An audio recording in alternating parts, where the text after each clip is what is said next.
Anda semua? Semoga selalu dalam keadaan sehat walafiat, tetap semangat. Kembali berjumpa dengan saya, Husnul Arif dari Forum News Network. Ini dari Melbourne, Australia. Saya dengan kabar-kabar ngeri-ngeri sedap lagi dari Profesor Denny Indrayana. Nah, ini berkaitan dengan komposisi majelis hakim di Mahkamah Konstitusi, dan kan Anda semua juga dengar bahwa Pak Anwar Usman itu sekarang sedang mengajukan PT UN. Ini berkaitan dengan dia diberhentikan sebagai ketua KPK dan kemudian ketua MK, dan kemudian juga dia tidak boleh menangani lagi sengketa. Ini kan peta berubah kalau Pak Anwar Usman benar-benar tetap tidak bisa menangani sengketa. Nah, Kak, dari Profesor Denny Indrayana ada kabar bahwa ini kelihatannya komposisi majelis hakim di Mahkamah Konstitusi akan diubah, dan caranya antara lain itu melalui revisi undang-undang Mahkamah Konstitusi. Coba saya ajak Anda langsung ngobrol dengan Bung Denny Indrayana. Assalamualaikum, Prof. Waalaikumsalam warahmatullahi wabarakatuh. Selamat malam dari Melbourne. Oh, malam dari Melbourne. Oke, ini info Anda ini lagi-lagi bocoran, bisikan, atau apa nih kualifikasinya infonya ini? Ya, sebenarnya ini informasi yang beredar di ruang-ruang publik juga, cuman terbatas ya. Ya. Maksudnya di beberapa WhatsApp grup itu sudah ada, beberapa rekan media mungkin juga sudah dapat infonya. Saya hanya lebih membocorkan lebih tidak halus begitu.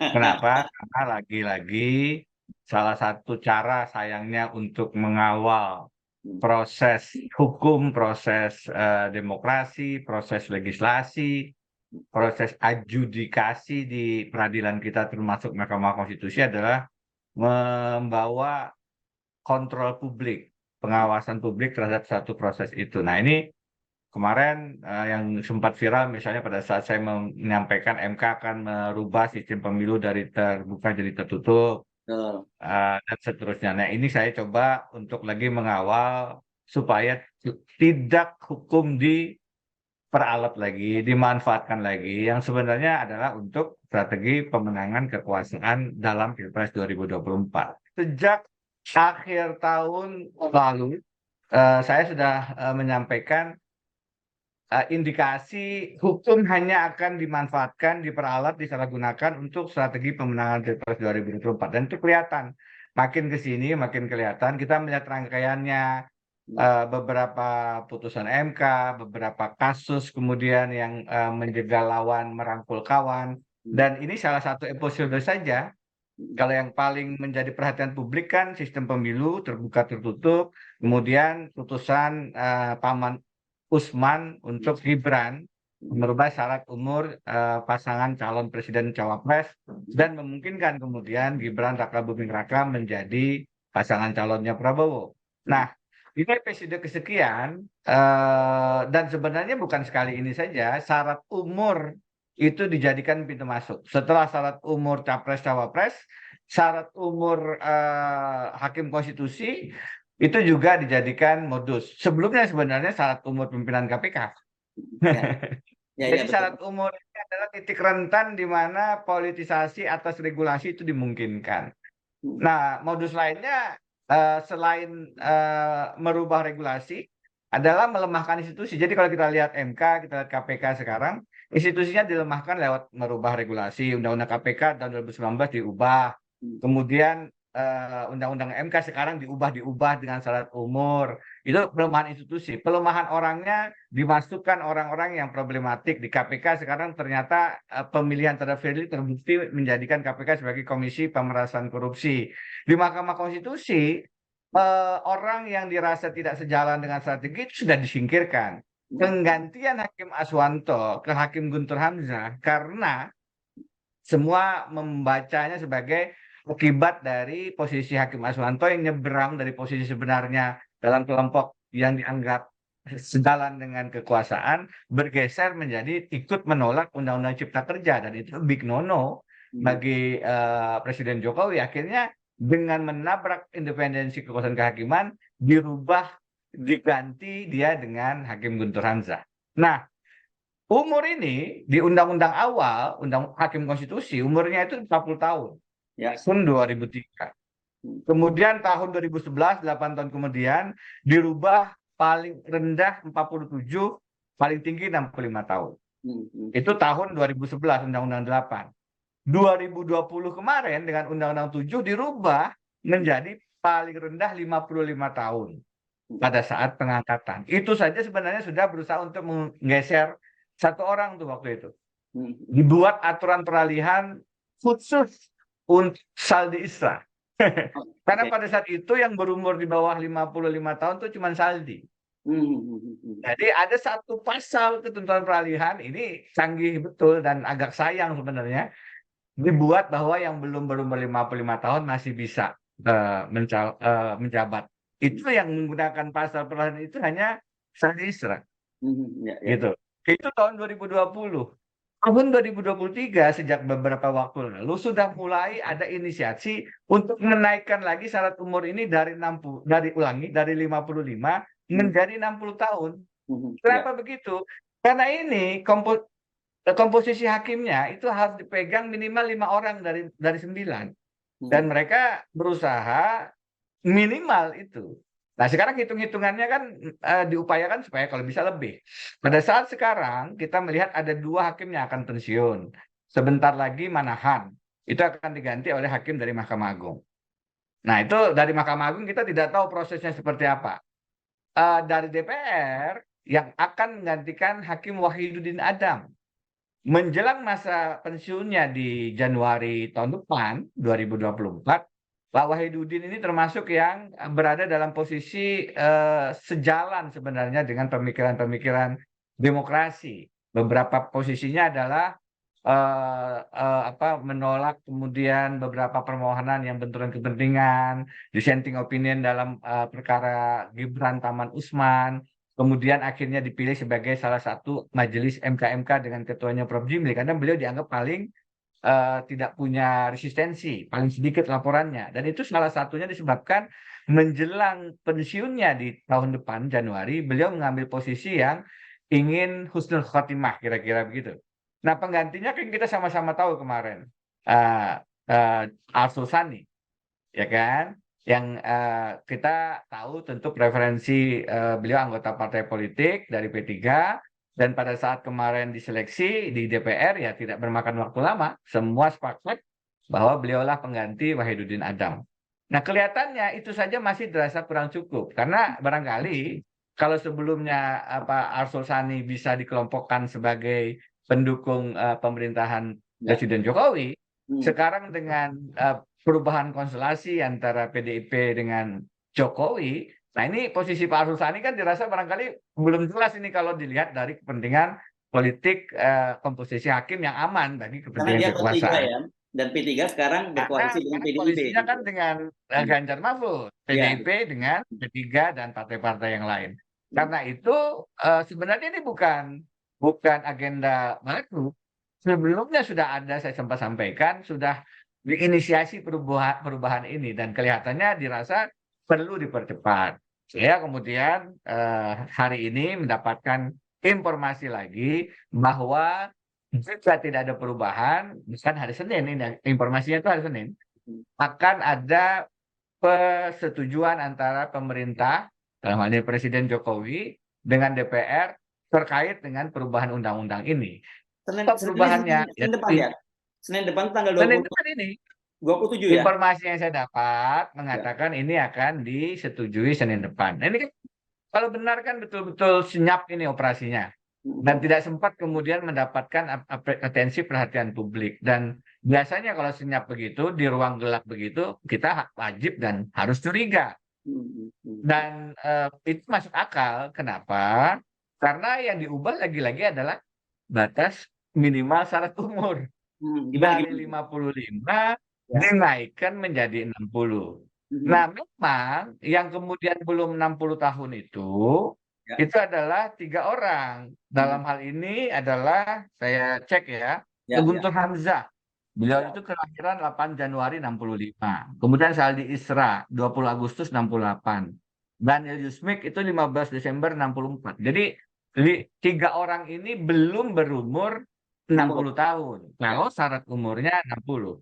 Yang saya dapat informasinya, yang berumur 60 tahun akan di-reconfirm ke lembaga pengusul. Publik mungkin perlu diingatkan bahwa hakim ini konstitusi 9 orang. Tiga dari presiden, 3 dari DPR, 3 dari Mahkamah Agung. Jadi representasi dari eksekutif, legislatif, yudikatif. Nah, Guntur Hamzah ini adalah usulan dari atau lembaga pengusulnya adalah DPR menggantikan tadi Hakim Aswanto. Contoh ya. Saya menduga ya posisi Guntur biasa akan relatif aman saja sejauh ini tidak mengganggu kepentingan status quo. Jadi dugaan saya kalau tidak ada yang aneh-aneh beliau akan tetap diloloskan. Oke. Daniel Yusmik dengan segala hormat kepada beliau, ya posisinya juga tidak terlalu membahayakan mungkin dalam bacaan kekuasaan. Lembaga pengusulnya adalah presiden, kecuali presiden punya pilihan lain, saya duga beliau akan tetap. Nah, yang kelihatannya selama ini dianggap Mbalelo, anak nakal, dan beberapa posisinya itu dissenting terhadap beberapa kepentingan kekuasaan dalam misalnya putusan presidensial threshold, dissenting dengan Pak Soehartoyo, dalam putusan pimpinan KPK, dissenting juga dalam putusan terkait dengan Perpu Ciptaker, dissenting juga terkait dengan Anwar Usman, paman yang memberikan jalan bagi Gibran, dissenting bahkan sangat keras itu ya Profesor Saldi Isra.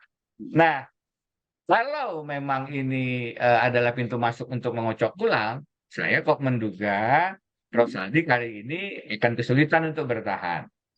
Karena tadi kepentingan kekuasaannya berseberangan, strategi pemenangannya berseberangan dengan putusan-putusan Saldi Isra selama ini.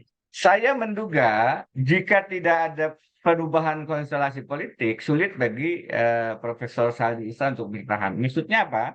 Maksudnya kalau tidak ada kesadaran koalisi politik bersama antara pasangan calon koalisi Ganjar Mahfud nomor 3 dengan pasangan calon koalisi Anies Mohaimin nomor 1, melihat ini peta ini dan kemudian mereka melihat oh ini ada something udang di balik bakwan dengan perubahan undang-undang MK dan mereka kemudian turun melakukan proses legislasi mencoba mengawalnya agar tidak kemudian terlalu jauh menjadi alat strategi pemenangan.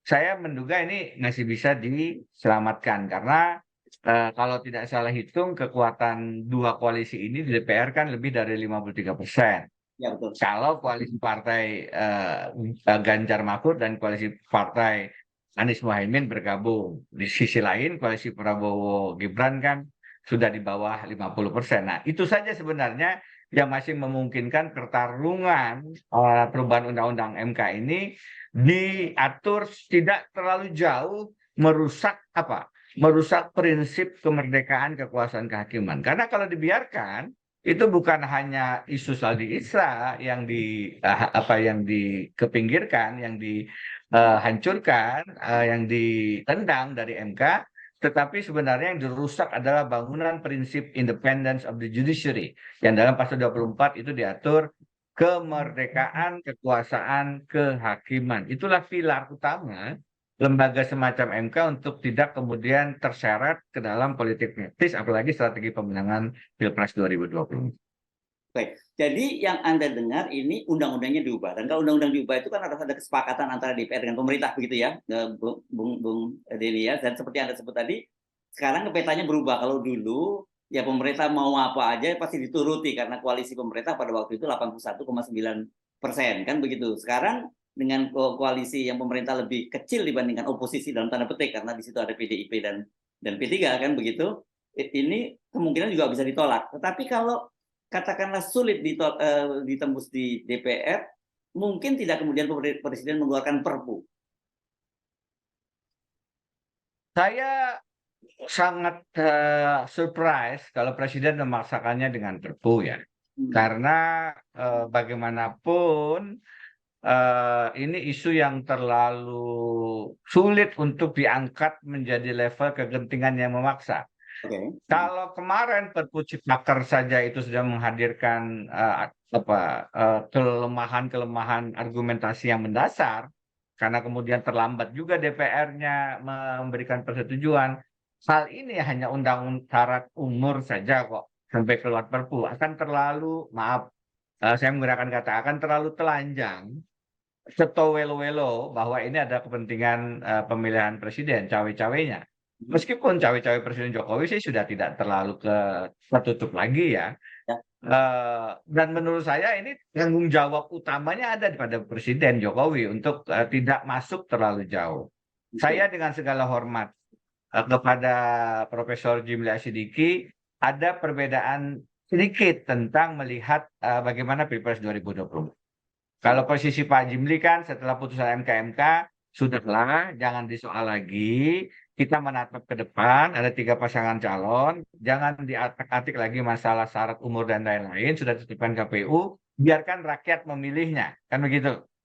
Posisi saya sedikit secara fundamental berbeda. Saya bilang, kalau kita sekarang membiarkan konstitusi yang diinisiasi, kalau menurut teman-teman Tempo, itu dari istana, bahkan Tempo menyebut nama Pak Pratikno, Hasto juga menyebut nama yang sama, dan itu menyebabkan konstitusi berubah syarat umur capres-cawapresnya, maka tidak tertutup kemungkinan setelah ini pun netralitas jujur dan adil pun tidak terjaga. Ya. Nah, karena kan postulatnya sederhana, satu kebohongan akan melahirkan kebohongan yang lain. Dengan segala hormat kepada Presiden Jokowi, kan sudah mulai kelihatan ini bahwa beliau sebenarnya dengan mudah menyampaikan beberapa kebohongan kebijakan publik. Netralitas yang dikatakan untuk kepentingan bangsa dan negara kan netralitas untuk kepentingan dinasti keluarga. Ya, ya. Cawe-cawenya, gawe-gawe, saya bilangnya dalam satu puisi saya, katanya gawe-gawe padahal cawe-cawe dan seterusnya. Jadi menurut saya ini kalau sekarang undang-undang MK diubah, itu yang bisa melakukannya ya Presiden Jokowi. Kenapa? Kalau kita lihat komposisi hitungannya tadi, Gama dan Amin akan bisa melakukan blok.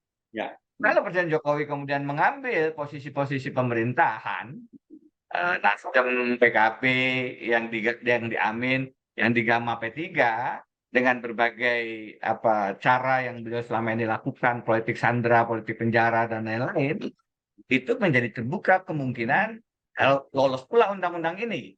Nah, ini analisis apa ini? Analisis proses legislasi yang selama ini kita lihat bahwa itu tidak lain adalah trade off, tidak lain adalah tukar guling, tidak lain adalah bagian dari transaksi kepentingan antara kekuatan-kekuatan politik. Jadi hitung-hitungan matematisnya sekarang konstelasi politiknya berubah.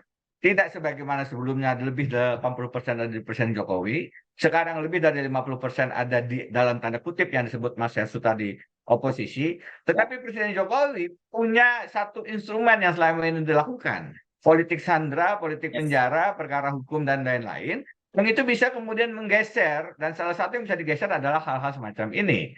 Mudah-mudahan saja analisis politik hukum ini tidak menjadi kenyataan. Tapi saya lagi-lagi menjadi whistleblower. Saya menyediakan diri sebagai peniup fluid untuk publik memasang mata, lampu sorot. Mudah-mudahan ini tidak terjadi. Jadi kalau ini nanti tidak terjadi, alhamdulillah. OKD ini tidak tepat informasinya. Alhamdulillah, insya Allah tepat.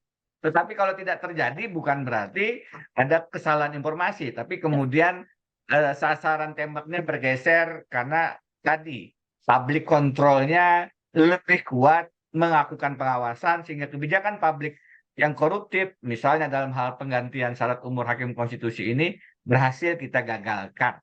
Itu harapan saya. Oke, jadi kita tunggu hari Senin ya, perkembangannya seperti apa ya, itu Bung Denny ya. Yes. Ya, Senin atau minggu depan inilah, mudah-mudahan tidak terjadi. Tetapi satu hal bahwa Mahkamah Konstitusi ini memainkan peran penting dalam soal nanti sengketa Pilpres ya. Itu yang barangkali perlu dijelaskan. Kenapa komposisi hakim perlu dijaga minimal 5 di kubu status quo? Ya. di kubu pemegang kendali kekuasaan, karena di ujung proses pemilihan umum, baik pemilihan umum legislatif maupun pemilihan presiden, yang menentukan siapa menjadi presiden itu sebenarnya kata ujungnya bukan rakyat. Yes. Sebenarnya yang menentukan adalah MK, terutama jika ada sengketa hasil Pilpres, itu ujungnya di Mahkamah Konstitusi. Yes. Jadi bisa saja kemudian seseorang itu kalah, tapi dimenangkan MK, atau sebaliknya, seorang yang menang di MK itu ditambah dimenangkan lagi dengan palu 5 orang, cukup 5 dari 9 hakim. Karena itu menjadi penting bagi orang yang menyusun strategi pemenangan untuk memikirkan ujung Yes. kata pemutus ini, bahwa di 9 hakim itu ada 5 orang yang bisa mereka intervensi, yang mereka bisa kontrol. Sayapnya dalam realitasnya kita membaca kemungkinan semacam itu mudah terjadi. Kita bisa lihat dalam putusan-putusan, terutama yang terakhir yang diramaikan terkait dengan ditabraknya moralitas konstitusi melalui putusan Paman Anwar Usman untuk Gibran Rakabuming Raka. Oke, baik Bung Denny, tapi apapun seperti yang Anda sebutkan tadi, dalam beberapa kasus warning Anda ini terbukti. Jadi saya kira buat publik juga mesti waspada. Ini peringatan dari Melbourne, mesti kita waspadai. Terima kasih Profesor Denny Indrayana atas kesempatannya. Assalamualaikum warahmatullahi wabarakatuh. Waalaikumsalam warahmatullahi wabarakatuh.